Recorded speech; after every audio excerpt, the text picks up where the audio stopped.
نظریہ پاکستان کونسل کے زیر اہتمام اسلام آباد کے فاطمہ جناح پارک میں ہفتہ قائد کے سلسلے میں تقریب کا اہتمام کیا گیا، جس میں مختلف طبقات زندگی سے تعلق رکھنے والے افراد نے شرکت کی۔ وزیر اعظم کے مشیر برائے قومی ورثہ عرفان صدیقی نے خصوصی طور پر شرکت کی۔ اس موقع پر خطاب کرتے ہوئے ان کا کہنا تھا کہ قائد اعظم نے بیک وقت 3 سامراجی طاقتوں کا مقابلہ کیا، تاہم بدقسمتی سے وطن عزیز کو صحیح معنوں میں فلاحی ریاست نہیں بنایا جا سکا۔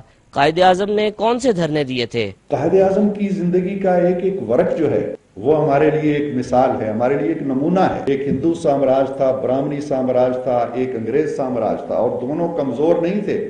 ایک کی حکومت تھی اور دوسرا بڑا توانا تھا، ہر ایک اعتبار سے، معاشی اعتبار سے بھی، سماجی اور سیاسی اعتبار سے بھی۔ مجھے نہیں یاد پڑتا کہ انہوں نے کچھ سڑکیں بند کی، مجھے نہیں یاد پڑتا کہ انہوں نے کئی دنوں تک، مجھے تو یہ بھی یاد نہیں پڑتا کہ وہ جیل گئے۔ ایک پرامن تحریک ہے، ایک مہذب تحریک ہے، اصولوں پہ مبنی، نظریات پہ مبنی، کمٹمنٹ پہ مبنی، اپنے مقصد کی لگن پہ مبنی ایک تحریک ہے جو عوام کی قوت کے بہاؤ کے ساتھ ساتھ چل رہی ہے۔ تقریب کے شرکاء کا روز نیوز سے گفتگو کرتے ہوئے کہنا تھا کہ ایسی تقریبات سے نئی نسل کو نظریہ پاکستان اور قائد کی ہمہ جہت شخصیت کے متعلق جاننے کا موقع ملتا ہے۔ اور مجھے احساس ہو چکا ہے کہ آزادی ہمارے لیے کتنی ضروری ہے۔ ہم پابندہ ہیں اور میں یہی کہنا چاہتی ہوں کہ روح قائد میں تجھ سے وعدہ کرتی ہوں۔ یوں دی ہمیں آزاد کی دنیا ہوئی ہے پار، اے قائد اعظم تیرا احسان ہے سار۔ ہر صنف پہ مسلمانوں پہ چھائی